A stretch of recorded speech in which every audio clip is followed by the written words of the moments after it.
우리 한 절씩 읽겠습니다. 아버지께서 나를 사랑하신 것 같이 나도 너희를 사랑하였으니 나의 사랑 안에 거하라.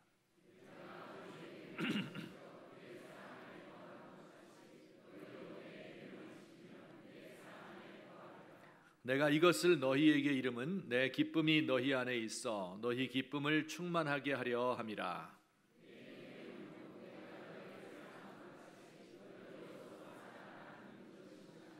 사람이 친구를 위하여 자기 목숨을 버리면 이보다 더 큰 사랑이 없나니 이제부터는 너희를 종이라 하지 아니하리니 종은 주인이 하는 것을 알지 못함이라. 너희를 친구라 하였노니 내가 아버지께 들은 것을 다 너희에게 알게 하였음이라.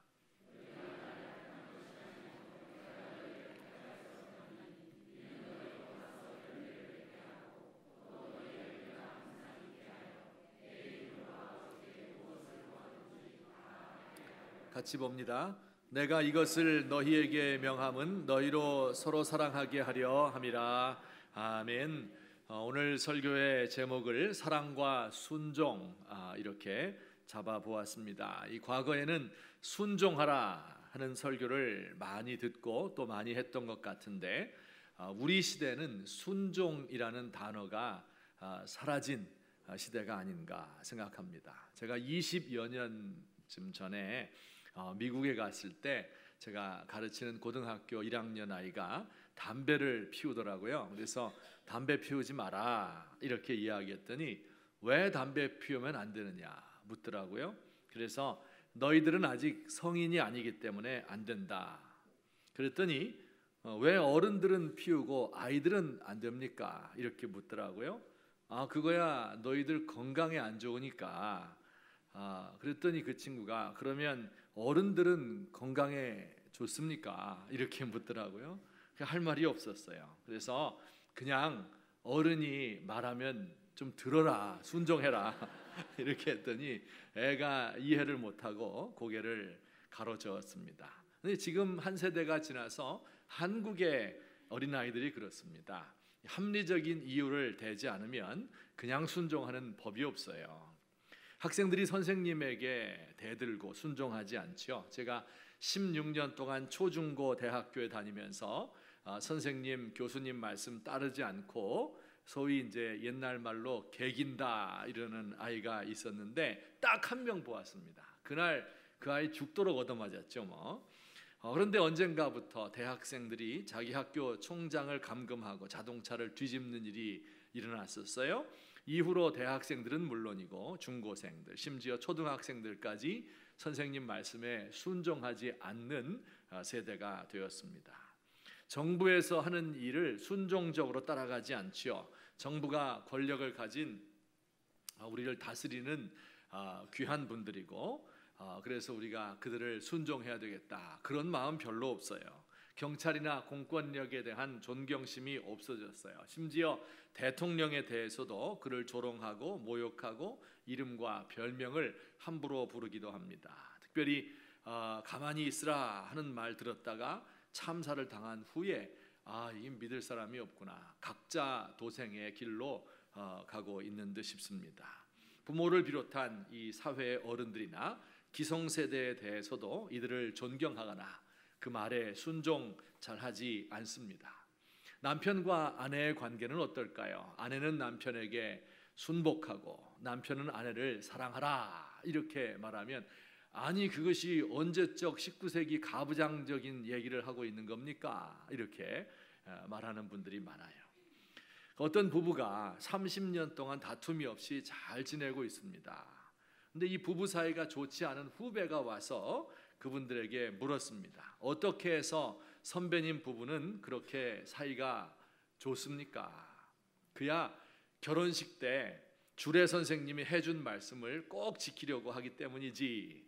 주례 선생님 말씀에 남편은 가장으로 그 집안의 머리이니까 사소한 결정들은 아내에게 맡기고 중요한 일에 대해서는 꼭 남편의 결정에 따르라 이렇게 말씀을 하셨다네. 그래서 내가 그 말을 30년 동안 지키니 우리 가정이 이렇게 평안하다네 이렇게 대답을 해 주었습니다.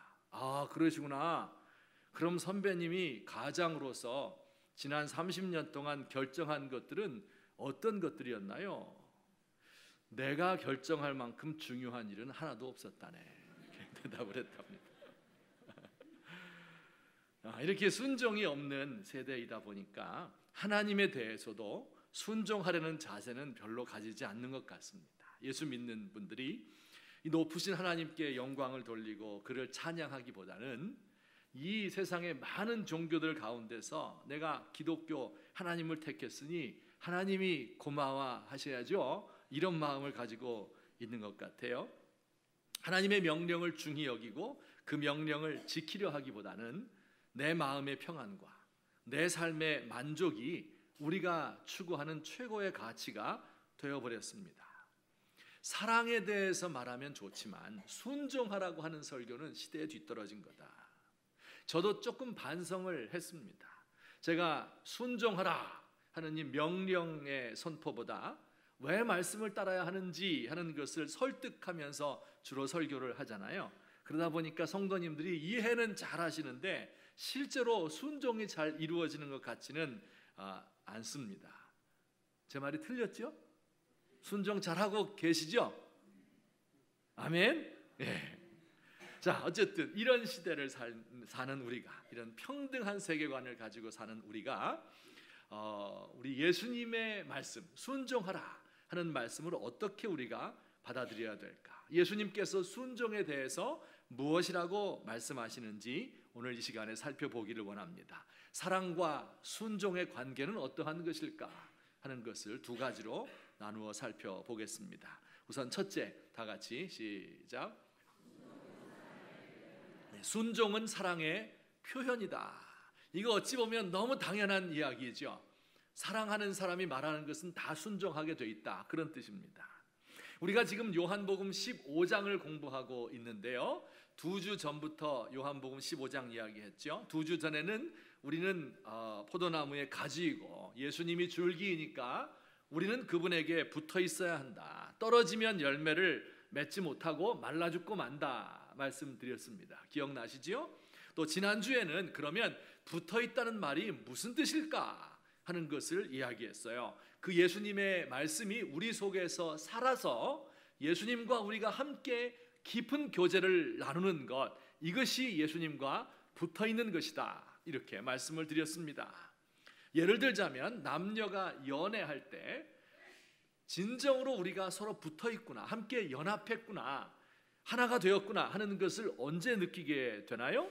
결혼식을 하고 육체적으로 하나 되는 것도 중요하지요. 하지만 깊은 대화 가운데 내 마음이 이렇다, 내 과거가 이렇다, 나에게는 이런 아픔이 있다 하는 것을 나누면서 그 아픔을 공유하고 서로를 위해서 울어주고, 그래서 상대방에 대한 깊은 이해가 생겼을 때 진정으로 우리가 연결되어 있구나 하는 것을 느끼지 않습니까? 요새 말로 커넥트 되어 있구나, 이렇게 느끼지 않아요?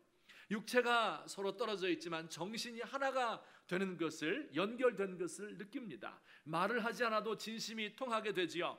육체적으로 하나가 되는 부부인 것은 이런 정신적인 연결의 외적인 표현일 뿐입니다. 자, 여러분, 이렇게 서로 연결된 사람, 붙어있는 사람, 서로를 잘 이해하는 사람은 어떻습니까? 상대가 원하는 것을 잘 알죠. 그래서 그의 말을 따르게 됩니다. 아주 자연스럽게 그렇게 돼요. 예수님과 우리가 연결되어 있으면요, 예수님이 우리의 말을 듣습니다. 요한복음 15장 7절 말씀 봅시다. 다 같이 시작. 너희가 내 안에 그리하면 이루리라. 너희가 내 안에 거하고 내 말이 너희 안에 거하면, 서로 깊은 연결이 있으면 우리가 예수님에게 무엇이든지 원하는 것을 구할 수 있습니다. 그러면 우리의 마음의 필요와 우리 영혼의 갈급함을 아시는 분께서 우리의 기도를 다 듣고 이루어 주신다, 이렇게 약속하셨어요. 또 이번엔 우리도 예수님이 원하는 것을 해드려야 되겠죠. 오늘 10절 말씀이 그것을 가르쳐 줍니다. 다 같이 시작. 내가 아버지의 계명을 지켜 사랑 안에 거하는 것 같이 너희도 내 계명을 지키면 내 사랑 안에 거하리라. 내 사랑 안에 거한다는 것은 자연스럽게 그의 계명을 지키는 것입니다. 그가 무엇이라고 이야기하는지 잘 이해를 하고 있기 때문에, 그의 심정을 알기 때문에 그 말씀을 자연스럽게 지키게 됩니다. 요한복음 14장 23절에서도 사람이 나를 사랑하면 내 말을 지키리니, 예수님 하신 말씀을 지키는 것, 순종하는 것이 당연하지요. 사랑한다고 말을 하면서 그 말을 따르지 않는다면 진정한 사랑이 아닙니다. 사랑에는 순종이 동반되는 법이기 때문에 그렇습니다. 제가 최근에 들은 말 중에 이런 아주 좋은 말이 있어요. 소개해드립니다. 누구를 만나든 사랑은 예쁜 감정이다. 사랑이 어디서 시작되는 것은 중요하지 않다. 무슨 얘기일까요? 알쏭달쏭한데 하여튼 그 누가 얘기한 말은 제가 잠시 후에 가르쳐 드리겠습니다. 최근에 연예가를 뜨겁게 달군 핫한 뉴스가 있습니다. 홍아무개라는 영화 감독과 김아무개라는 여배우의 스캔들이에요. 홍 감독, 이분은 1960년생이니까 57세의 중년이고요. 김아무개 이 여배우는 35세, 나이 차이가 22살 납니다. 이 홍 감독은 그런데 30년 동안 함께 산 아내가 있고요, 유부남이고, 그리고 대학생 딸을 두고 있습니다. 그 이제 감독과 배우로서 만났죠. 그러다가 그 마음이 통했는지 사랑하는 사이가 되었어요. 몇 년째 몰래 사귀다가 이제는 드러놓고 이야기하고, 이제는 아주 둘이 잠적해 버렸습니다. 아내에게 문자를 남겼어요. 사랑하는 여자가 생겼다. 그 여자와 가정을 이루고 싶다. 당신도 나가서 남자들을 만나라. 이렇게 보내고 집 나갔어요. 아내가 문자를 보냈습니다. 이혼해 줄까요? 답장이 왔어요. 그래 주면 우린 좋지. 이 우리라는 말에 그냥 열이 확 받는 거죠. 30년이면 충분히 같이 잘 살았잖아. 이 대목에서 이제 수많은 주부들이 분개하고 화를 내고 주먹을 불끈 쥐고 이 두 사람을 저주합니다. 잘 되나 보자. 폭삭 망하고 기어 들어오면 절대 받아주지 마라. 이렇게. 이거 저만 알고 있는 얘기인가요? 혹시 나만 쓰레기인가? 여러분 연예가 몰라요? 안 보세요? 알죠? 홍 감독, 이분 되게 유명한 분이에요. 작품성 뛰어나고 흥행도 잘하는 한국에 몇 안 되는 진짜 좋은 감독입니다. 이 여배우도 참 예쁜 배우입니다. 젊은 배우예요. 좋은 배우예요. 이 홍 감독도 많은 고민을 했겠죠.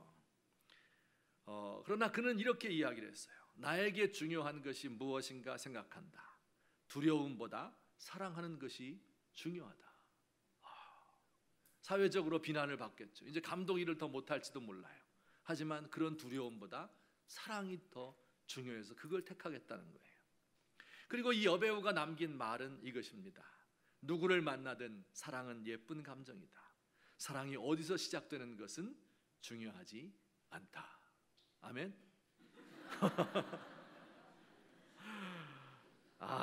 여러분, 이게 하나님의 계명을 지키지 않고 사랑하는 겁니다. 하나님과 관계없이 사랑하는 사랑은 이런 식이에요. 여러분, 이런 식으로 사랑이 오해되고 또 불륜이 미화된다면 이 홍 감독과 여배우는 잠시 동안 사랑을 느끼니까 행복할 수 있을지 몰라요. 하지만 여러분, 아내는 어떻게 된 겁니까? 자기의 사랑만 위대하고 30년을 하루같이 살아왔던 이 아내의 사랑은 어떻게 된 겁니까? 또 아빠를 하늘같이 믿고 존경하던 딸이 아빠에게 다른 여자가 생겼어. 이 문자를 받았을 때 받았을 충격, 또 그의 앞으로 남은 삶을 어떻게 살아가야 할까 그 당혹감, 이것은 도대체 누가 책임진다는 말입니까? 여러분, 오늘날 사랑이라는 이름으로 이렇게 하나님의 계명을 어기면서 하나님이 정해주신 정도와 범위를 넘어서는 행위는 모두 심판을 받게 될 것입니다. 사람들은 말해요. 결혼은 속박이고 사랑은 자유이다. 성인들이 서로의 동의하에서 행하는 이 관계는 용인되어야 한다. 하는 것은 하나님의 법이 아닙니다. 사랑하면 잠자리를 같이 해도 된다 하는 생각은 성경 어디에도 없습니다. 사랑만 있으면 동성 간에도 결혼할 수 있다고 하는 것은 개인을 파괴하고 사회와 인류를 파괴하는 행동입니다. 이런 것들은 사랑이 아니라 사실은 비뚤어진 욕망의 발현일 뿐이고 이것을 사랑이라는 이름으로 미화하고 있는 것일 뿐입니다. 여러분, 정말 예수님을 사랑한다면 예수님이 뭐라고 이야기하시나 하는 그 계명을 알고 이것을 순종하려고 애쓸 것입니다. 여러분, 그 예수님이 원하시는 그 계명은 다 성경에 기록되어 있어요. 성경에는 구약 성경에만 613개의 계명이 있습니다. 하라 하는 말이 248개, 하지 말라 하는 것이 365개가 있어요. 그런데 613개의 계명을 요약하면 10개로 요약하면 뭐가 되겠습니까? 맞아, 10계명이 됩니다. 그런데 이 10계명을 또 2개로 요약을 하면 처음 4계명은 내 마음을 다하고 목숨을 다하고 뜻을 다하여 주 너희 하나님을 사랑하라. 하나님을 사랑하라. 그 다음에 끝에 6개의 계명은 내 이웃을 내 몸과 같이 사랑하라 하는 것으로 요약이 될 수 있습니다.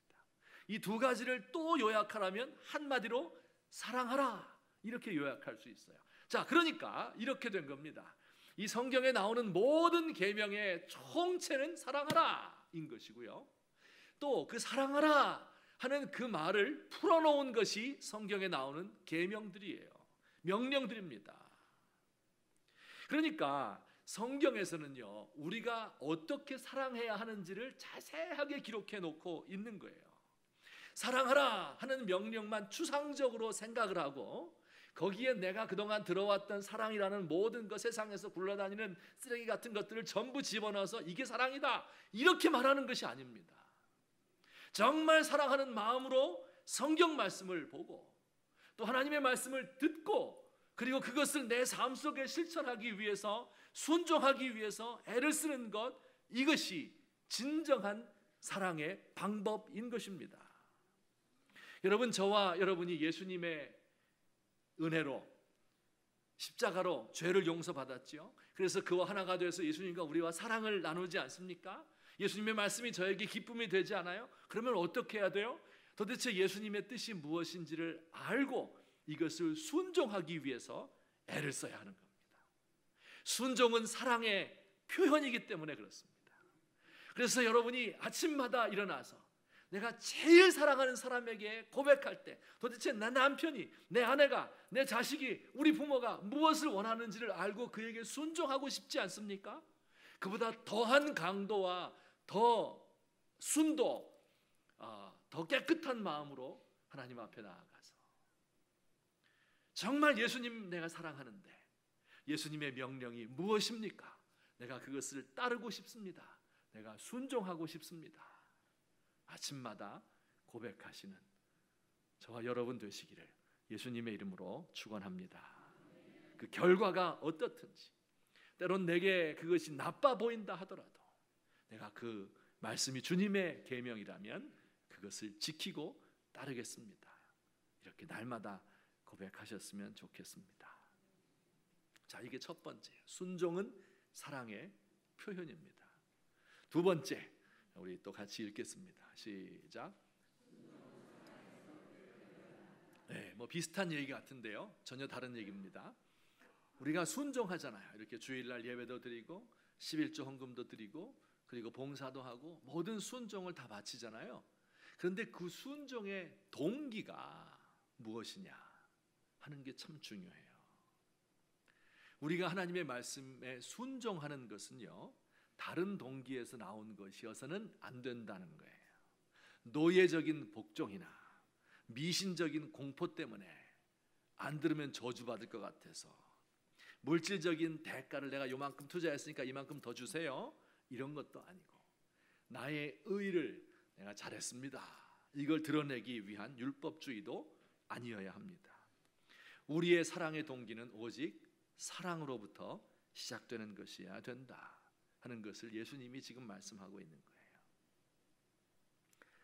영국의 그 유명한 작가 가운데 조지 오웰이라는 사람이 있습니다. 저렇게 생겼어요. 이분이 쓴 뭐 제일 유명한 소설은 동물농장이에요. 혹시 들어보셨거나 다 읽으셨을 줄 압니다. 동물농장이라는 책인데, 근데 이분이 이제 1984년 이라는 그 책도 썼습니다.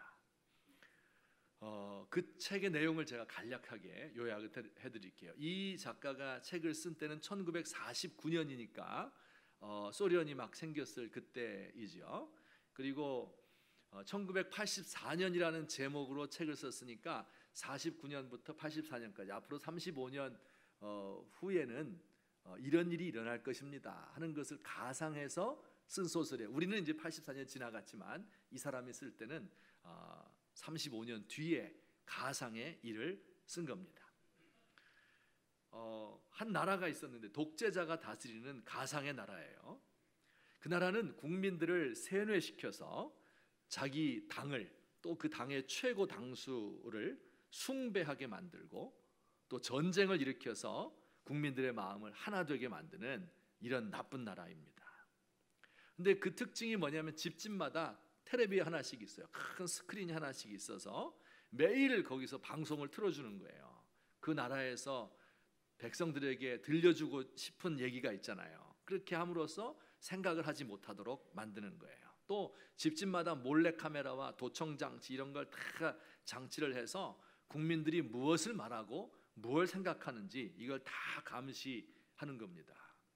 그래서 이것은 이제 판옵티콘이다. 요 그림에 있는 것처럼 그 최고 지도자의 이름이 빅브라더입니다. 빅브라더, 큰 형 그런 뜻이고 우리 말로는, 중국 말로는 따거입니다. 빅브라더예요. 빅브라더가 너를 보고 있다, 이런 얘기. 판옵티콘, 이 감시 체계를 전체를 통해서 모든 국민을 다 통제하는 그러한 사회입니다. 이 정부에 반대하는 이 불온한 사람을 잡아가는 사상 경찰이 도처에 깔려 있습니다.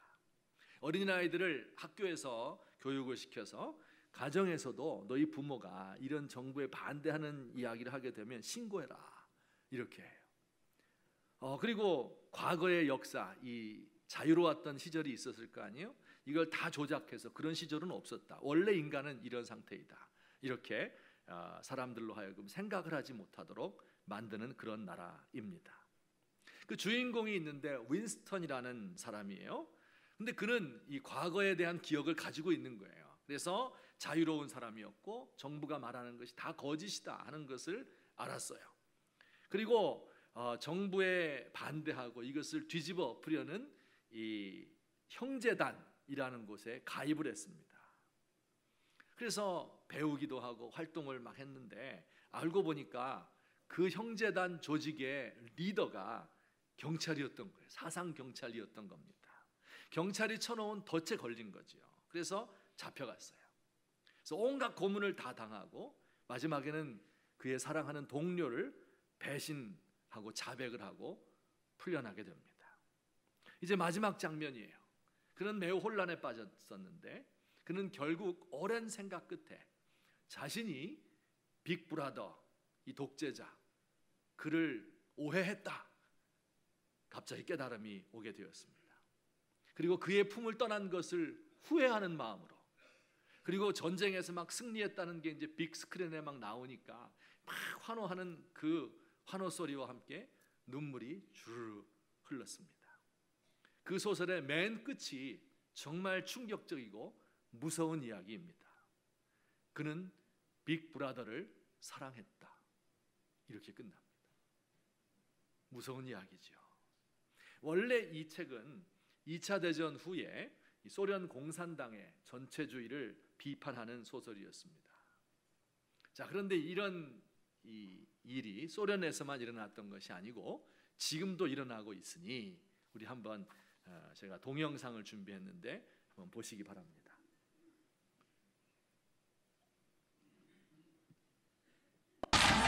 지난 2003년 대구 세계 유니버시아드 대회 때의 일입니다. 이 당시 북한 미녀 응원단이 눈길을 끌었었죠. 그런데 갑자기 버스가 서더니 미녀 응원 단원들이 내려서 뛰기 시작합니다. 우리 장군님 육상이 오대 못했나 보십시오. 네? 뭐라고요? 경양 김정일 장군님 육상이 오대 못했나 보십시오. 그렇게 쏘고 동남에다가 어떻게 못습니까? 이들이 본 것은 김대중 전 대통령과 김정일 위원장의 사진이 인쇄된 플래카드였습니다. 어제도 비가 오고 오늘도 비가 오는데 대책이 안 세지는 것 같습니다. 이제 비가 오게 되면 우리 장관님 영상이 젖어준단 말입니다. 우리 이걸 보고 절대로 그냥 갈 수 없습니다. 우리 하늘의 태양을 여기가 멋있는 놈이 어디 있나 정말. 결국 플래카드를 떼어내서 사진이 접히지 않도록 그야말로 모셔갑니다.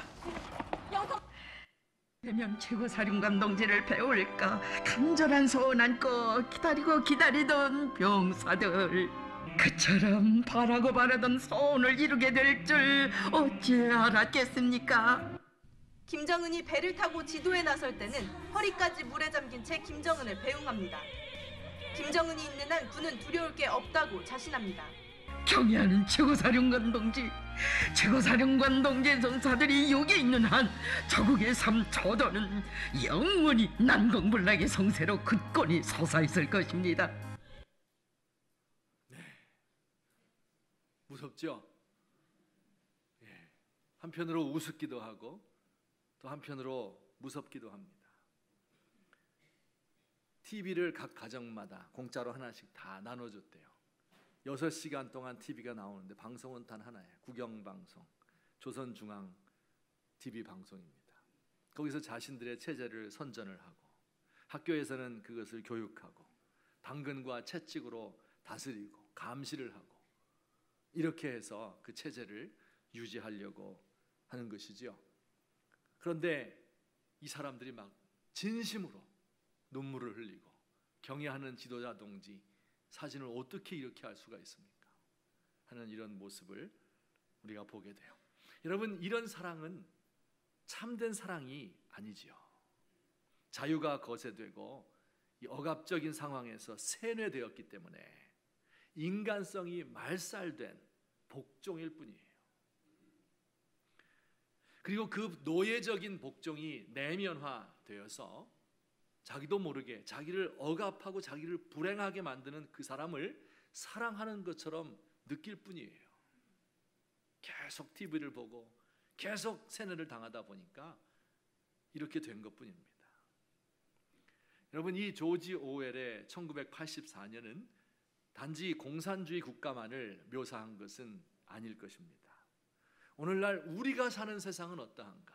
물론 이 북한과는 비교도 되지 않겠지만, 그러나 우리도 교육을 통해서 미디어와 인터넷 등을 통해서 우리가 혹시 세뇌되고 있는 것이 아닐까요? 우리가 TV를 틀면 매번 광고가 나오는데 하루에도 수십 번, 수백 번씩 보고 읽게 되는 그 광고를 통해서 세상이 추구하는 것은 무엇이고, 세상이 말하는 참된 인간성은 어떤 것이고, 세상이 우리에게 원하는 행복은 어떤 것이고, 이렇게 우리도 세뇌되고 있는 것은 아닐까? 우리가 무엇에 복종하는지도 알지 못하는 채 허무한데 굴복하고 있는 것은 아닐까? 세상이 믿으라고 하는 것을 믿는 것이 아닐까? 억압하는 사람을 사랑하는 것이 아닐까? 우리의 자유를 빼앗는 사람을 우리가 존경하는 것이 아닐까? 하는 이런 생각을 제가 해보았습니다. 여러분, 우리가 사는 세상은 우리가 자기들을 사랑하도록 하기 위해서 이와 같은 강압적인 것과 회유하는 것을 사용해서 우리의 정신을 빼앗아 가는 겁니다. 자, 그런데 우리 예수님은 어떻게 하는지 한번 말씀을 살펴보도록 하죠. 정말 놀라운 말씀이 아닐 수 없어요. 13절 말씀 다 같이 봅니다. 시작. 사람이 친구를 위하여 목숨을 버리면 이보다 더 큰 사랑이 없나니. 예수님을 가리키는 거죠. 예수님이 자신의 목숨을 누구를 위해서 버린다고 말합니까? 친구를 위해서 버린다. 이렇게 되어 있어요. 예수님이 우리를 가리켜서 친구라고 불렀어요. 15절 말씀도 봅니다. 시작. 이제부터는 너희를 종이라 하지 아니하리니 그것을 알지 못함이라. 너희를 친구라 하였노니 내가 내 아버지께 들은 것을 다 너희에게 알게 하였음이라. 역시 우리를 종이 아닌 친구로 대하겠다. 이렇게 이야기합니다. 여러분, 이 말 무슨 뜻이에요? 예수님께서 우리를 대하실 때 노예적인 강압으로 대하는 것이 아닌 거예요. 마치 빅브라더가 우리를 관찰하고 억압하고 벌 주려고 하고 이런 걸로 통제하는 것처럼 예수님이 그렇게 우리를 두렵게 만들어서 존경심을 이끌어내는 것이 아니라는 겁니다. 예수님이 하시는 일을 다 가르쳐 주겠다는 거예요. 여러분, 이것은 미신적인 두려움이 아닌 거예요. 나쁜 일이 일어나면 어떡할까? 이래서 하나님을 두려워하는 게 아닙니다. 하나님의 징계와 심판을 물론 두려워해야 되겠죠. 하지만 우리가 가장 두려워해야 될 것은 하나님과의 사랑의 관계가 끊어지는 것을 두려워할 뿐입니다. 여러분, 이 사랑은 자기 실현과 자기의 의를 드러내는 그런 관계가 아닙니다. 대가를 바라고 순종하는 것이 아니지요. 내 마음속에서 우러나와서, 그죠? 사랑과 감사로 하나님을 예배하는 겁니다. 참된 자유와 기쁨으로 하나님께 순종하는 거예요. 이것이 예수님이 우리에게 알려주신, 우리에게 원하시는, 그리고 우리가 가능하게 된 사랑과 순종인 것입니다. 여러분, 여기 친구라고 하는 말은 함께 만나서 밥이나 먹고 영화 보고 잡담하고 그런 친구가 아니에요. 왕의 친구입니다. 왕이 나라를 다스릴 때 자기와 뜻을 같이 하는 친구들을 모아서 내각을 구성하지 않습니까? 나라를 다스리는 거예요. 여러분, 예수님이 세상을 다스리는 동맹자로 우리를 초청하고 있는 거예요. 예수님이 사시는 그 삶의 방식을 함께 나누자고 파트너로 우리를 초청하고 있는 거예요.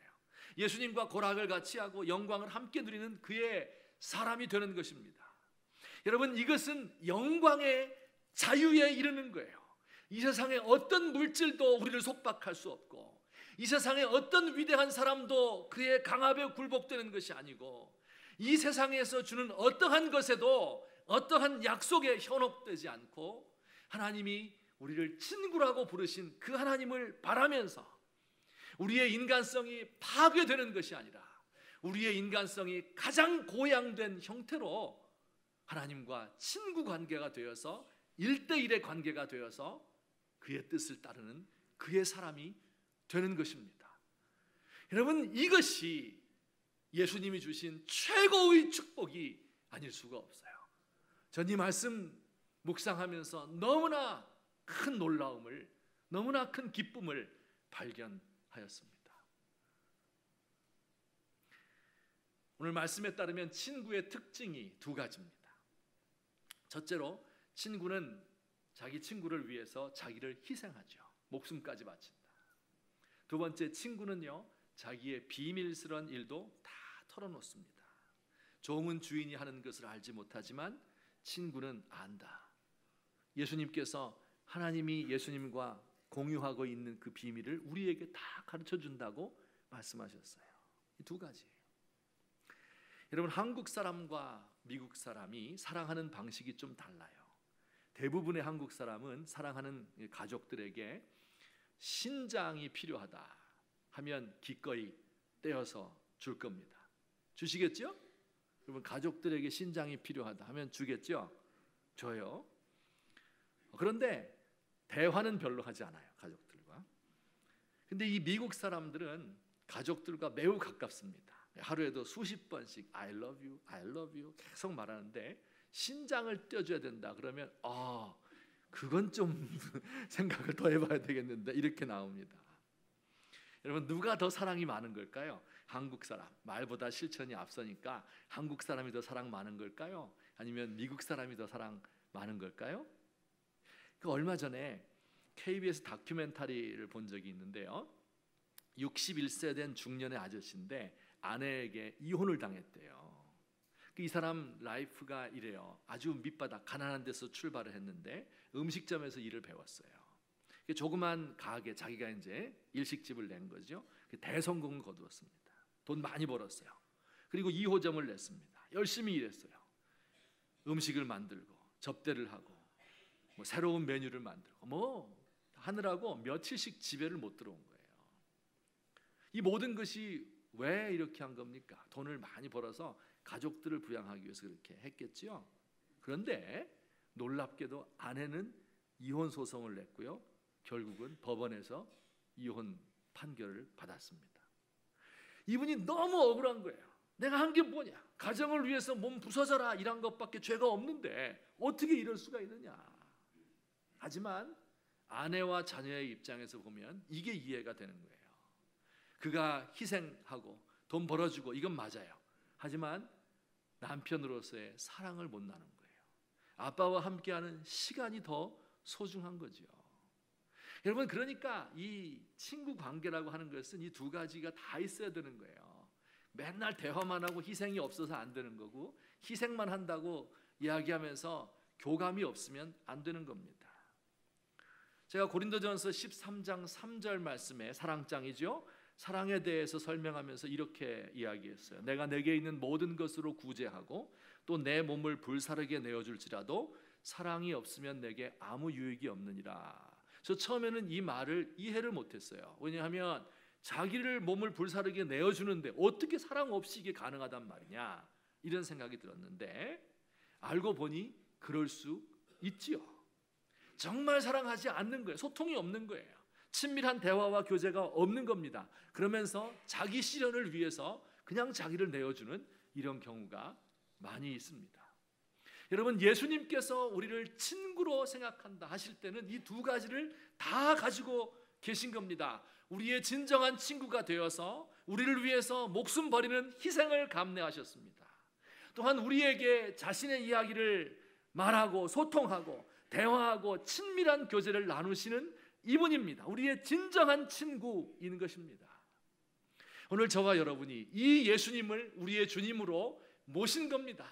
그 천지의 주제이신 하나님께서, 그 하나님의 아들이 우리에게 오셔서 우리를 친구라 불러주시고 대해주시고 사랑해주심으로, 그리고 자신을 희생하심으로 우리의 지위를 높여놓으신 거예요.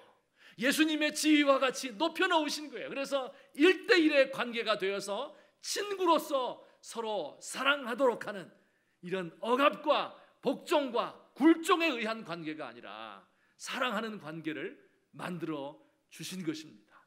우리가 이 예수님과 더 깊은 교제를 나누고 그 사랑 때문에 그에게 순종하는 동기를 부여받는 저와 여러분 되시기를 예수님의 이름으로 축원합니다. 또한 예수님께로부터 받은 이 사랑을 우리가 우리의 이웃을 사랑할 때도 똑같이 나누어 주어야 되는 것입니다. 억누르는 사랑이 아니에요. 억압하는 사랑이 아니에요. 공포의 사랑이 아닙니다. 여러분, 그를 정말 나의 친구로 여기고 그리고 그에게 뛰어들어가서 그와 함께 사귐을 나누는 것이죠. 이 세상에서의 사랑은 억압을 사랑이라고 이야기하고 방종을 사랑이라고 이야기하는데 그것이 아닌 진정한 사랑의 모습을 우리가 보여줄 수 있으면 좋겠습니다. 여러분, 우리가 나오고 있는 이 교회가 또 하나의 억압이 있는 곳이 아닙니다. 우리를 두렵게 만들고 공포스럽게 만드는 것이 아니라 우리에게 영광의 자유를 선포하고 우리 모두가 다 자유로운 1대1의 인격으로 함께 만날 수 있도록 하는 공동체인 것을 믿으시기를 바랍니다. 우리가 밖에 나가서 사람들을 친구로 사귀고 사랑을 나누고 그래서 그들에게 진정한 복음의 자유가 무엇인지를 일러줄 수 있는 저와 여러분 되시기를 예수님의 이름으로 축원합니다. 아멘. 우리 같이 한번 기도드리겠습니다. 오늘 제가 두 가지의 말씀을 드렸습니다. 사랑에는 반드시 순종이 동반되는 법입니다. 우리가 예수님을 정말 사랑하는 마음으로 내가 주의 명령이 무엇인지 알게 해주십시오. 제가 꼭 지키겠습니다. 이렇게 기도하십시오. 그리고 두 번째로는 우리의 모든 순종의 동기는 사랑에서부터 비롯되어야 합니다. 내가 주님을 사랑하는 마음으로 주께 순종하겠습니다. 율법주의로나 남에게 보이기 위한 것이나 억압에 의해서 하는 것이 아니라 정말 자유로운 마음으로 기쁨으로 주님을 섬기기 원합니다. 또 그 사랑을 가지고 이웃들을 사랑하기 원합니다. 간구하며 주님 앞에 나아갑시다. 기도하겠습니다. 사랑의 하나님 아버지, 고맙습니다. 오늘 우리 주님께서 우리를 친구라고 불러주시고 우리에게 이처럼 놀라운 복을 허락해 주셔서 감사합니다. 우리의 지위를 높여주시고 우리의 모든 죄악을 사하시고 우리를 가장 자유로운 인격으로 만들어 주셔서 하나님과 대화하며 교통할 수 있도록 하셔서 감사합니다. 하나님 아버지여, 이 세상이 방종을 사랑이라고 이야기하고 욕망의 표현을 사랑이라고 이야기하는데 우리에게 참된 계명을 주셔서 정말 우리 주님께서 원하시는 사랑이 무엇인지 알 수 있도록, 행할 수 있도록 하나님 도와주옵소서. 아버지, 제가 주께 순종하기 원합니다. 주의 말씀이 무엇인지, 주의 뜻이 무엇인지 그 계명을 지키기 원합니다. 하나님 도와주시옵소서.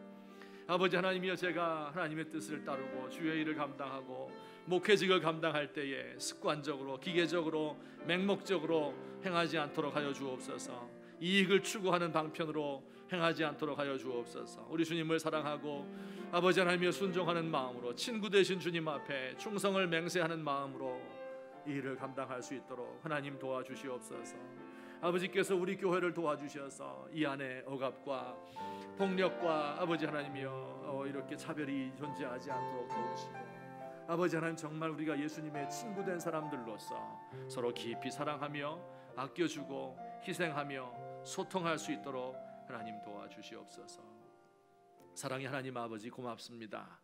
우리 주님께서 우리를 친구라고 불러주시고, 그리고 주님의 그 성품과 통치로 우리를 초청해 주셨으니 감사합니다. 이 세상의 물질과 권력으로부터 자유로운 참된 인간성 가진 사람들 되게 하시고, 그리고 우리 주님과 함께 사랑하고 또 그의 명령에 순종할 수 있는 자발적인 마음을 우리에게 허락하여 주옵소서. 우리 교회가 이와 같은 주님의 참된 자유와 참된 순종과 참된 사랑을 깨닫고 전파하는 곳이 되게 하여 주옵소서. 우리가 주님의 사랑을 몸소 깨닫고 세상으로 나아가서 우리에게 주어져 있는 많은 사람들에게 친구로 그들을 사랑하며 위하여 희생하며 그리고 깊은 교제를 나눌 수 있는 진정한 예수님 닮은 사랑을 품을 수 있도록 도와주시옵소서. 예수님의 이름으로 기도하옵나이다.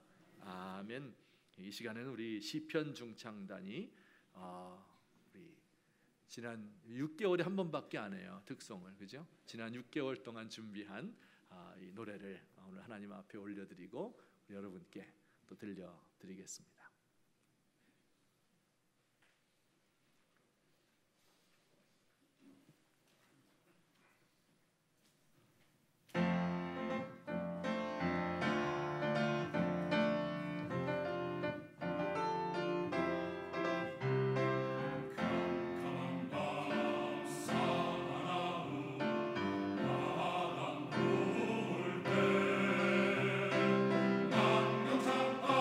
나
정말 귀한 찬양 감사합니다. 이렇게 정말 우리의 삶이 풍랑과 같고 또 그 인력 편주와도 같은 우리 인생인데 예수님이 배에 함께 타고 있기 때문에 행복하고 만족합니다 하는 귀한 찬송 감사합니다.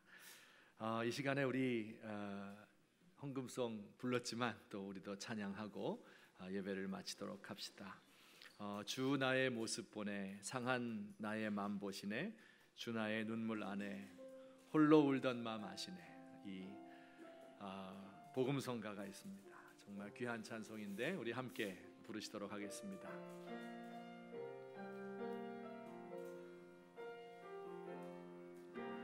주 나의 모습 보내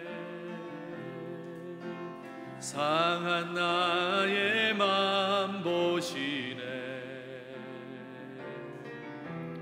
주 나의 눈물 안에 홀로 울던 맘 아시네 주 사랑 내게 있네 주 사랑 내게 있네 그 사랑이 날 채우네 주 은혜 내게 있네 은혜로 날 세우네 세상 소망 다 사라져가도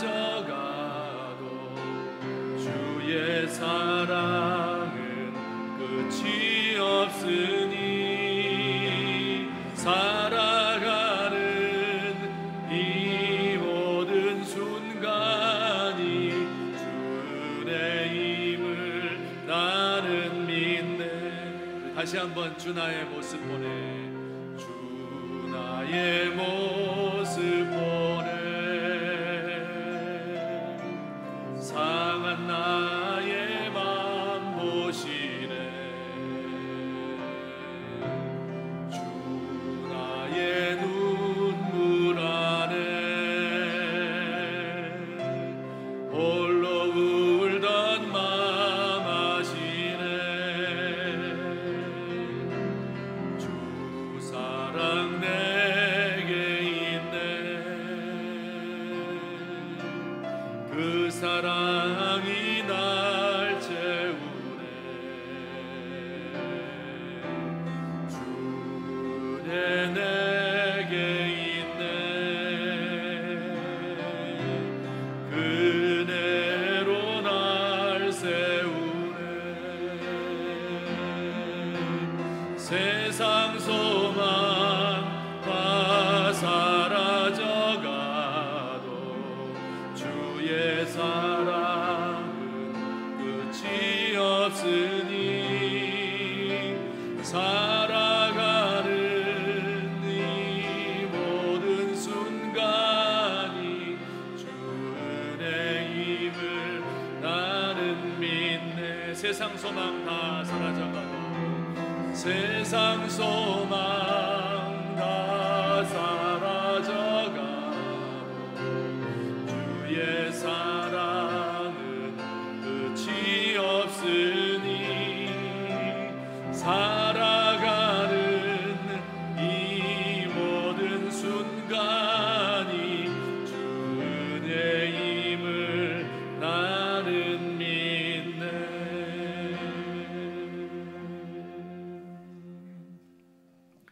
사랑의 하나님 아버지, 오늘 이 시간도 주님의 택한 백성들이 주 앞에 나와서 우리의 마음을 들여 하나님께 찬양하고 또 하나님이 우리에게 재물 얻을 능력 주셨음을 인하여 감사하는 마음으로 또 내 삶을 다 드리고 싶지만 그러나 이것밖에 드리지 못하여 안타까워하는 마음으로 주 앞에 예물을 바쳤습니다. 지난 6개월 동안도 하나님이 우리를 지키시고 우리의 가정과 사회를 보호하신 것을 감사하는 마음으로 주께 예물 바쳤습니다. 하나님 아버지, 우리 주님께서 기쁘게 받아주시고 하나님께서 하늘에서 예비하신 모든 신령한 복과 이 땅 위에서 누릴 수 있는 모든 복을 우리에게 허락하여 주시옵소서. 하나님, 우리가 주님의 친구로서 주의 뜻을 따르고 싶지만 때로 우리의 마음이 연약하여서 혹은 죄악이 우리를 덮치기 때문에 혹은 우리의 육신의 질병 때문에 혹은 우리가 하나님께 마음껏 바치지 못하는 우리 생활, 삶의 실패 때문에 또 인간관계가 어그러져서 그 마음의 답답함과 안타까움을 가지고 오늘도 우리의 영혼의 소원을 하나님 앞에 아뢰옵니다. 너희가 내 안에 거하고 내 말이 너희 안에 거하면 무엇이든지 원하는 대로 구하라 그리하면 이루리라 말씀해 주셨사오니 오늘 그 약속을 의지하고 주께 부르짖사오니 우리 주님께서 우리의 마음을 아시고 우리의 슬픔을 싸매어 주시며 우리에게 하나님의 은총을 내려 주시옵소서. 하나님 아버지, 이 세상이 너무 혼란스럽고 어지럽고 방종을 사랑이라 하고 억압을 사랑이라 하는 이 세상 속에 우리가 살기 때문에 이 어두움 속에서 어떻게 살아가야 될지 알지 못하겠습니다. 앞으로 연말까지 남은 6개월을 또 어떻게 보내야 될지 우리 하나님께서 우리 발에 빛이 되어 주시고 우리가 그 주의 말씀 붙들고 순종하며 하루하루를 살아갈 수 있는 하나님의 귀한 백성들 되도록 주여 우리를 도와 주시옵소서. 이제는 우리 구주 예수 그리스도의 은혜와 하나님 아버지의 사랑과 성령님의 교통하심이 오늘 우리 주님 앞에 나와 경배 찬양하고 우리를 친구라고 불러주시며 참 우리에게 자유를 허락하시는 그 주님을 사랑하고 순종하는 마음으로 주께 경배하는 주의 모든 백성들 머리 위에 또한 우리의 사랑하는 가족들 위에 우리 교회에 속한 모든 권속들 위에 우리 백석학원과 총회 위에 이제부터 영원토록 함께 계실지어다. 아멘.